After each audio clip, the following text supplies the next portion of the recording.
Good morning, I am Dr. Othonos. I am the president of the Homeopathic Academy and trainer at this e-learning project, international free e-learning project for classical miasmatic constitutional homeopathy. This is the 28th lesson, and it is the sequence of the last lesson that had to do with homeopathic therapeutics, that is, with incidents that we expect during the homeopathic treatment after the prescription of the homeopathic remedy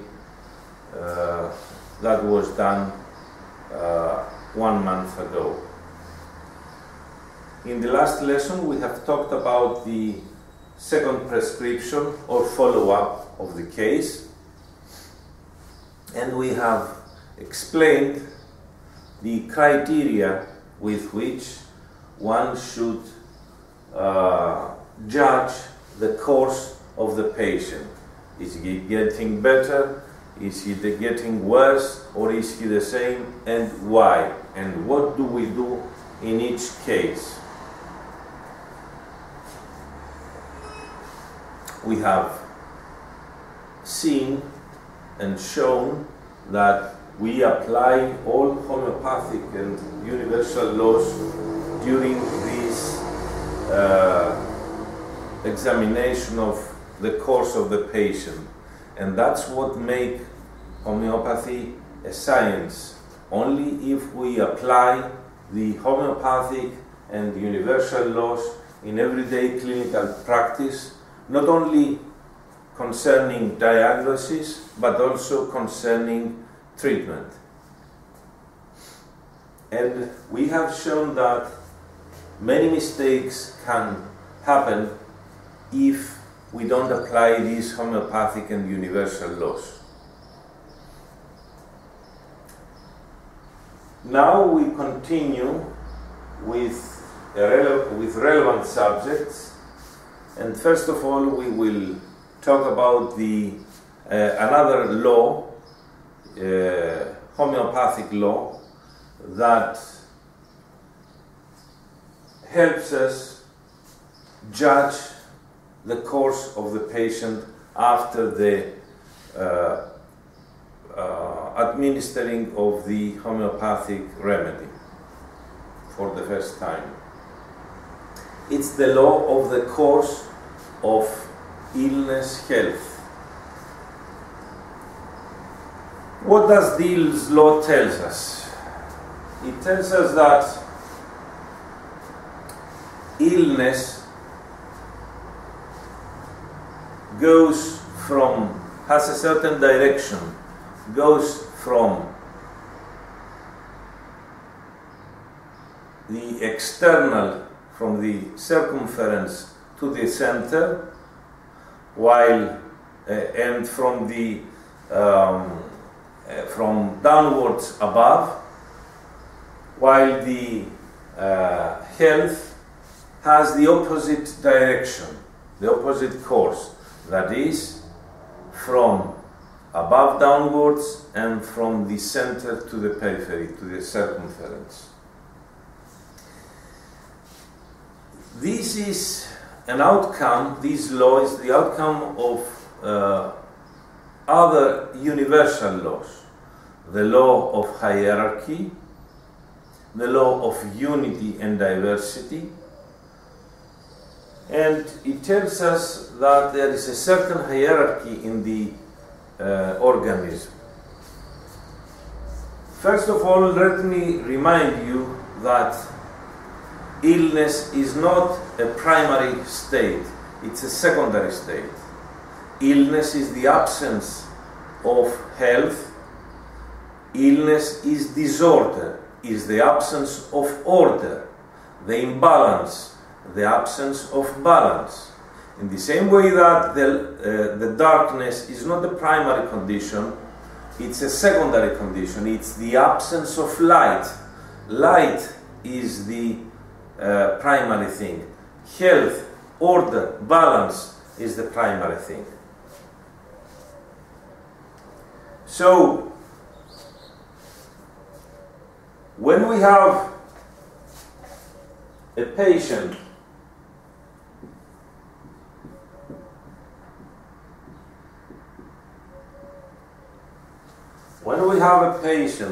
an individual, let me give you an example. I happen to bump on John. I haven't seen him for the last 5 years. How are you? I tell him, and he tells me, oh, I'm full of health, I have nothing. Then I meet him 2 years ago, and I tell him, how are you? And he tells me, I've got a rash and eczema and itching, nothing else. Then I see him today, and he tells me that he's got that rash, or that rash has gone away, and he has stomach and his intestine problems. I meet him after 3 years, and he tells me that he doesn't have the eczema, he has the gastric and bowel problems, and he also has problems with his respiratory system and his blood pressure. And he also has diabetes. I see him after 7 years, and he tells me that he's got an autoimmune disease, and he's also very depressed and very lonely. What is my conclusion about his state of health? That he is all the time deteriorating. Why? Because his illness, not his specific, different, separated diseases, local diseases, his general illness, his general lack of state of health is deteriorating, because it moves from external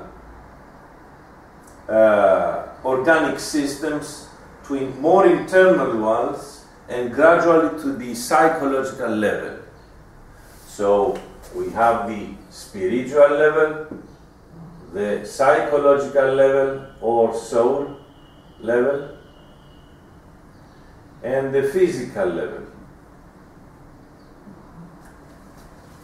And when we come to the physical level, we've got a certain line of hierarchy, a certain ranking of the organic systems. First of all, we've got the nervous system. Don't confuse the nervous system with the soul. Intellectual soul, spiritual soul, and sensation soul. So, the nervous system. Then we've got the hormonal system, the heart and lungs, other viscera, then the musculoskeletal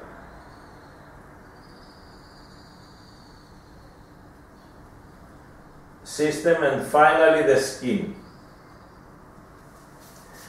As we go up, we go from the circumference to the center, from the lower to the higher, from the outer to the inner.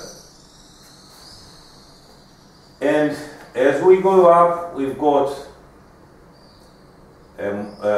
systems that are more important and crucial for life and survival.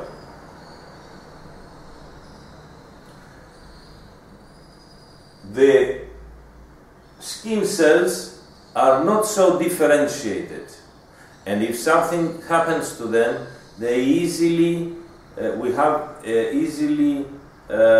cure. The lesions that we have on the skin are easy for the organism to heal and to bypass the anatomical lesion and up to a point bypass the problem and have a good functional state. But if we have a lesion on the central nervous system, then it's a severe injury and causes much damage, and it's not so easy to fix for the organism, because the nervous cells are very much differentiated and specialized, are more complicated. So, when my patient tells me that I had a skin problem, then I also had a musculoskeletal problem, then my skin problem has gone. It was not cured, but is no problem, is no longer a problem.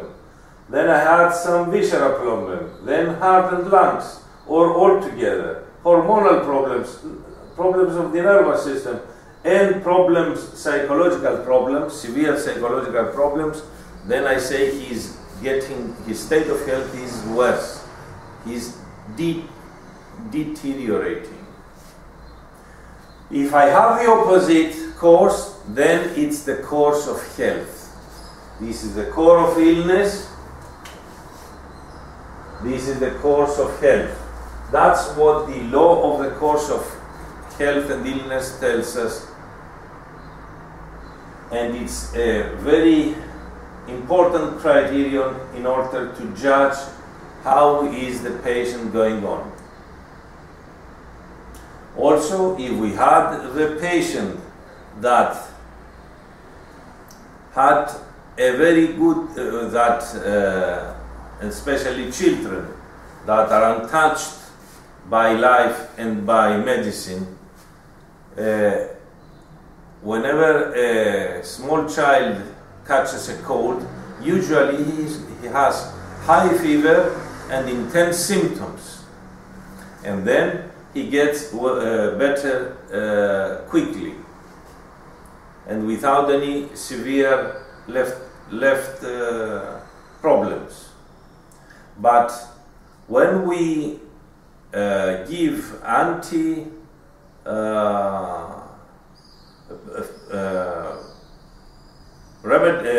drugs to suppress the fever, remedies to suppress the acute illness, antibiotics, cortisone, and so on, then to most of the children, most of the people, gradually the immune system is suppressed, is not left alone to do its job. And when suppressed, then most of the adult patients lose the ability, the capacity to have high fever, to have intense symptoms. Symptoms, and especially symptoms that have to do with the mechanism of inflammation, are the defense mechanism of the organism. So, if we have an intact defense mechanism, we have intense symptoms, intense fever. We've got a quick course of the acute illness and a very good recovery. But if we suppress the immune system, then most of the times we have adults that don't have high fever. And they believe, also doctors, allopathic doctors, believe that this is a good thing, that they've got a strong organism. I have never had any kind of fever or common cold the last 10 years. And he's glad. Well, we homeopathic doctors are crying, are weeping. We feel sad because this is a strong indication that his organism is not well. Why do psychotic patients, patients with insanity, don't usually have fever and common colds and skin problems?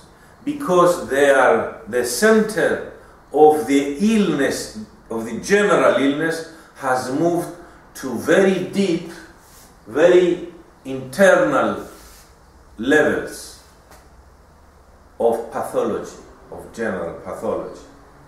So the skin is left untouched, but he is in a much more severe state.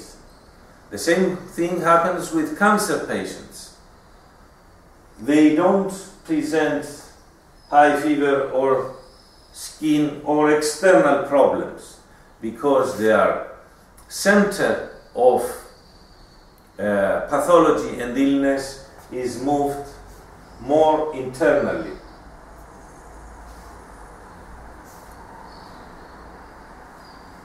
So this is a criterion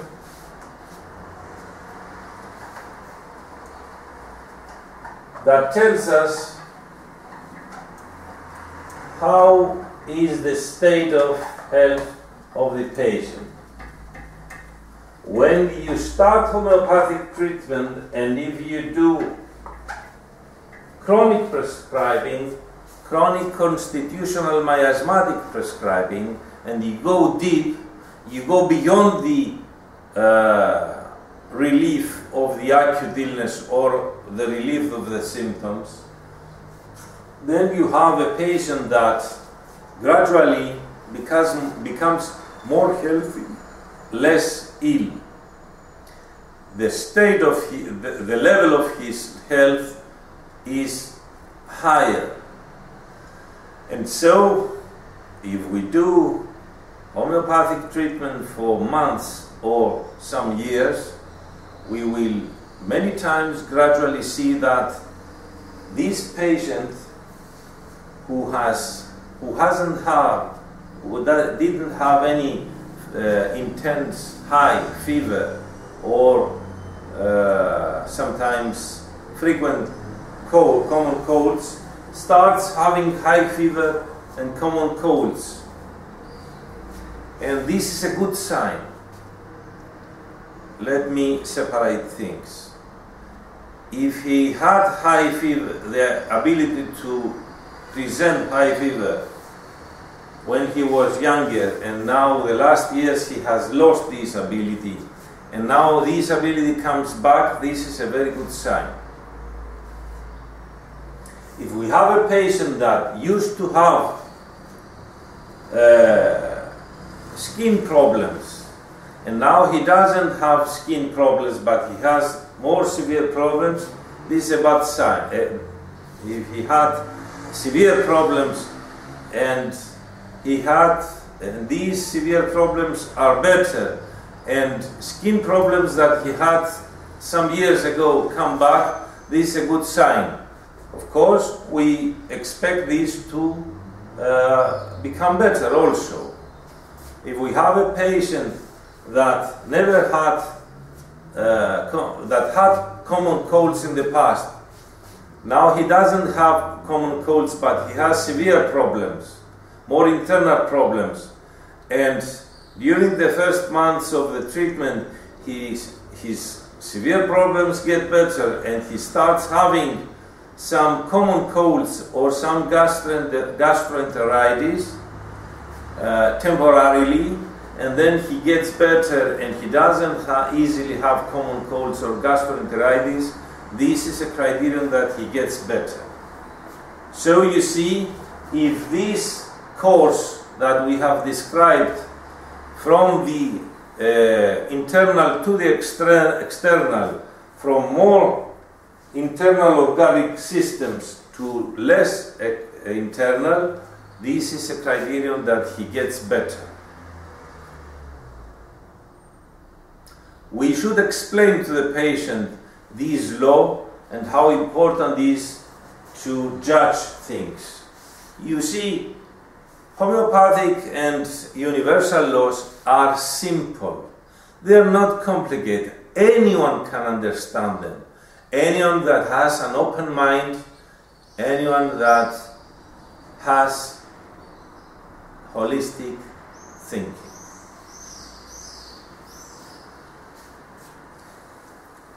So, we have talked about one more criterion in order to judge the course of health and illness to our patient or to the individual. Now, let's move on to some incidents during the homeopathic treatment. Let's talk about the therapeutic aggravation.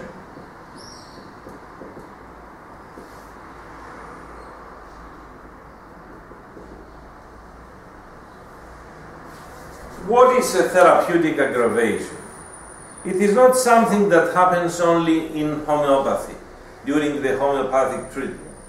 It is something that we see also in other forms of holistic and or energy treatments, energy therapeutic systems. We see that in acupuncture. The patient may experience a temporary aggravation of functional symptoms like pain, for example, or headache, and then he gets better. This aggravation, this deterioration of some functional symptoms may last for some hours or some days before the patient gets generally better, as a whole better. The same thing we see sometimes in chiropractic or in treatment, or in osteopathy treatment, or when someone does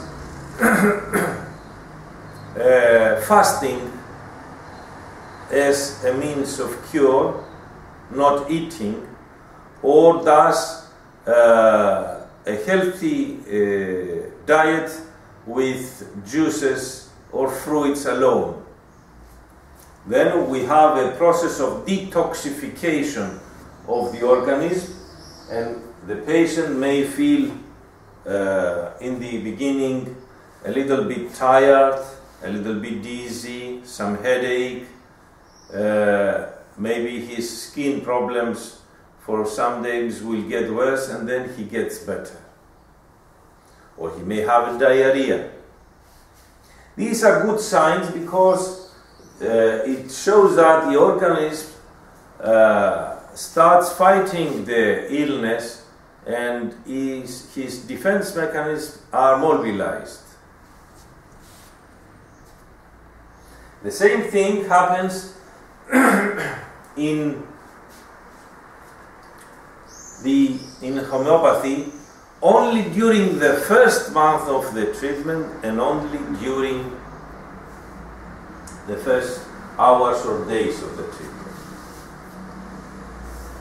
There is a very common and widespread fallacy, wrong idea about the homeopathic aggravation. Even many homeopathic doctors have this wrong idea. They say to the patient that in the beginning of the treatment, of the homeopathic treatment, you may experience a deterioration of all the problems that you had. And this may last for days or months, and then after, and this is a very good sign because your organism fights the illness, and after some days or months you will get better. Well, this is a very wrong information. a very wrong information and may spoil the case, because the doctor will have the conclusion anytime his patient gets worse that this is a temporary thing and that he will get better and that he has prescribed the correct remedy. This is wrong. We have to decide whether he is clearly worse on the whole, as a whole, both psychologically and physically. This is not a homeopathic therapeutic aggravation. There are certain strict criteria that lead us to come to the conclusion that what has happened is indeed a therapeutic aggravation. Because there is an aggravation of only some functional symptoms, but it is a therapeutic one because it is followed always by complete improvement of the patient as a whole, both physically and psychologically. Let's see these criteria. First, we have a deterioration only the first time, the first month, only after the first prescription, only after the first prescription,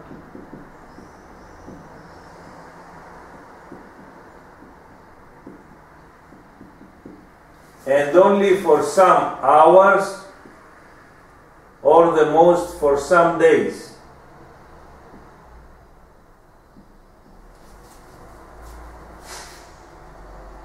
Not for months, never for months.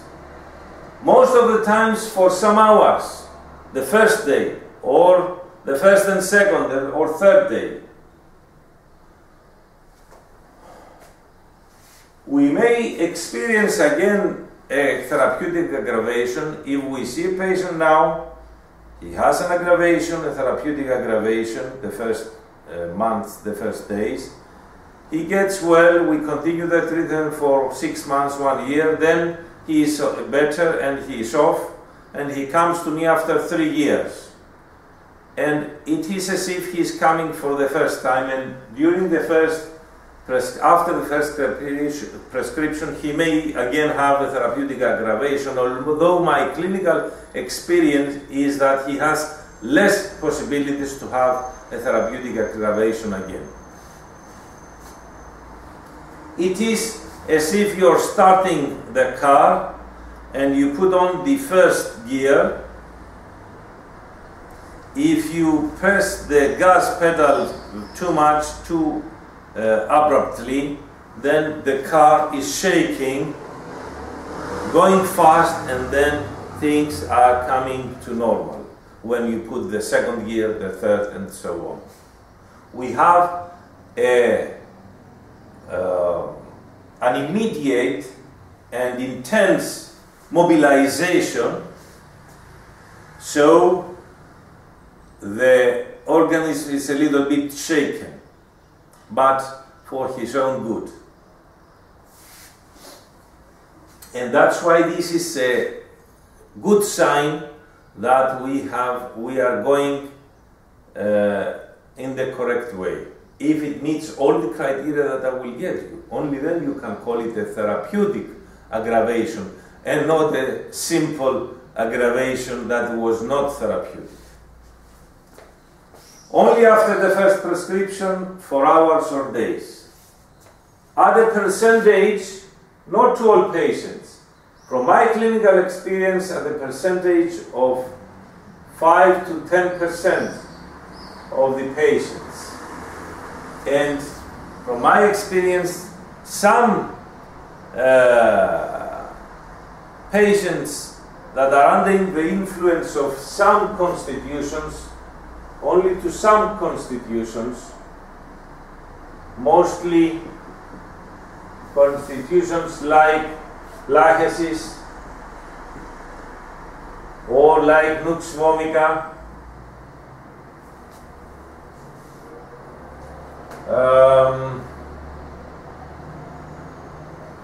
from my experience, clinical experience, have an increased ratio of presenting therapeutic aggravation. I don't know why these constitutions and not others. I suppose it has to do with maybe syphilitic constitutions, I'm not sure. Or constitutions that are very stressed, I'm not sure again. It's a hypothesis. Some homeopathic colleagues say that you have to have a therapeutic aggravation or else you are not going well. It's quite wrong. Some others say that most of the patients must have a therapeutic aggravation before they get well. Wrong.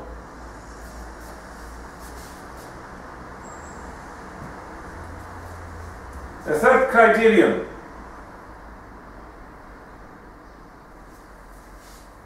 It refers only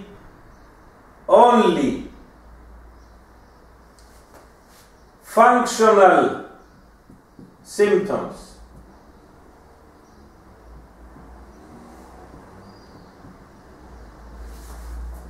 Never pathological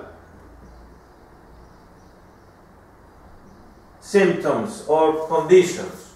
You will never see a patient with diabetes that his diabetes, his blood sugar will get worse. You will never see a psychotic patient only functional physical symptoms. Functional physical symptoms. Never pathological, never psychological. You will never see a patient suffering from insanity get worse after the homeopathic treatment due to therapeutic aggravation. There is no such thing, and I will explain why I'm so absolute. Never psychological aggravation, never pathological aggravation. Diseases like diabetes, multiple sclerosis, heart problems, lung problems, severe diseases, any other severe diseases, hormonal problems will never get worse, not even for a little. Only physical symptoms, only functional symptoms. Which are these functional symptoms? Headaches, some pains at the bones. He had arthritis problems, problem with his bones, and he was worse. He was not in a good condition before he came to me. And after the treatment, after the administering of the homeopathic remedy, after some hours or days, and for some days, he may experience pains that he did have in the past and now are worse, and then they get better. And we may also have some skin problems. That is, he had an eczema and now this eczema gets better. He had a psoriasis and this psoriasis now gets better. He had a rash of some kind and now it's temporarily for some hours or days worse, and then it gets better. Why does this happen? Because if we mobilize the organism, then he mobilizes the mechanism of inflammation. And such a mobilization may deteriorate some of the already existing symptoms in order to clear the organism, detoxify the organism, and the organism gets better. Or all this psychological tension that the patient had is moving to the body, becomes physicalized, we could say, goes to a lower level in order to go away. It's like you have those steam kettles, the kettles that cook fast by the use of steam and pressure, and if there is much pressure inside internally, and if you open a little bit, if you raise a little bit the valve, then much steam comes out, and this is a relief for the internal pressure. This is something that the organism does by itself without any homeopathic treatment. It's a natural process, it's a naturally existing process that the organism uses and without the help of homeopathy. For example, you may have a person that has had a certain great psychological problem, great vexation, and he has this great pressure, and instead of presenting sadness or fears, all this tension goes to the body, and he has a rash, and then he gets better. Or he has a headache, and this relieves the pressure, the internal pressure.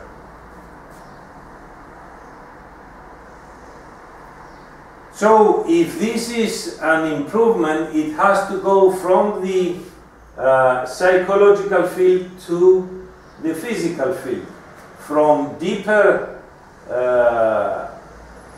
physical problems and organic systems and more crucial for survival to less crucial. That's why we mostly see skin problem deterioration.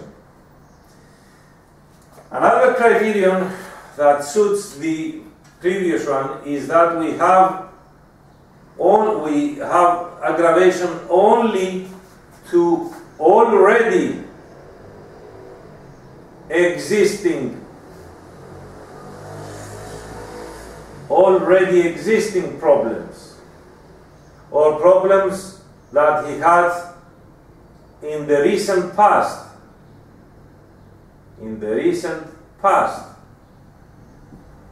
Only then he had headaches most of the time, the last couple of months, and now he has more headaches or a stronger headache, but only for hours or some days, and then he gets well, better than before.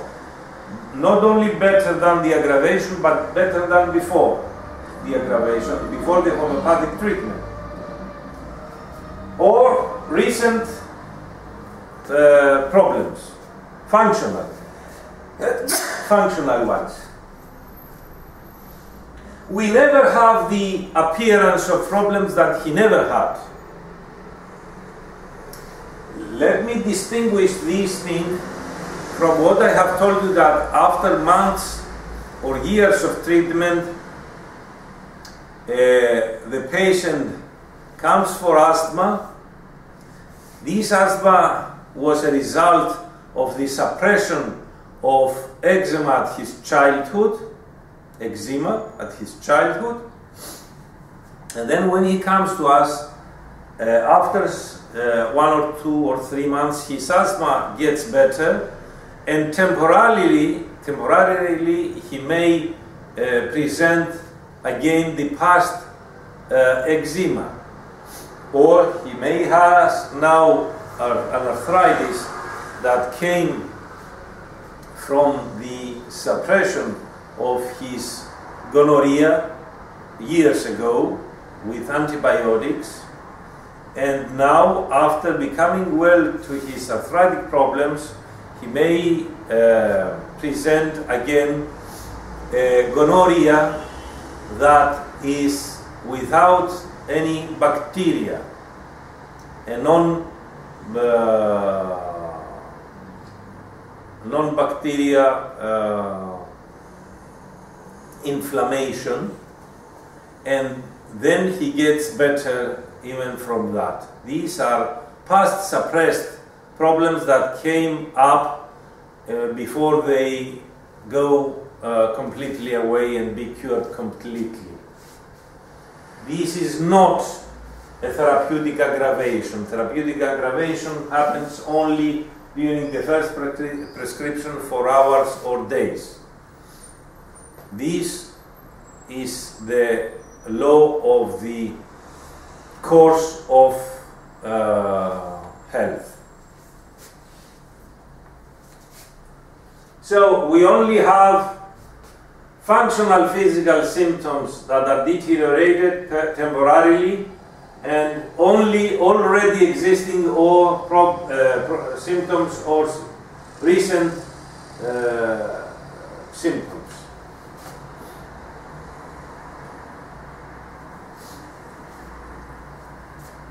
Always this deterioration, this aggravation of these certain symptoms is followed by improvement, clear improvement. Improvement not only of the deteriorated symptoms, but improvement and getting much better than the state he was before the onset of the homeopathic treatment.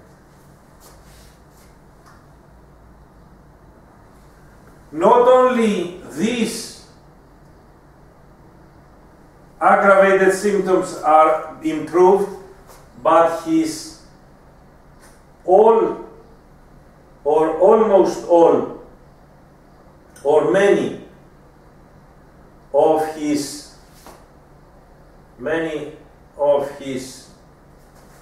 symptoms or diseases, no matter what organic system they refer to, become improved.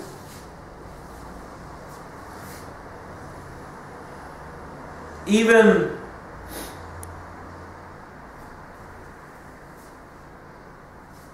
diseases that he didn't come to you for. He came to you for his colitis, but his headaches are also improved. His eczema is also improved. All or many of his symptoms or diseases become improved gradually, at their own pace, each one according to their chronic nature and severity. His general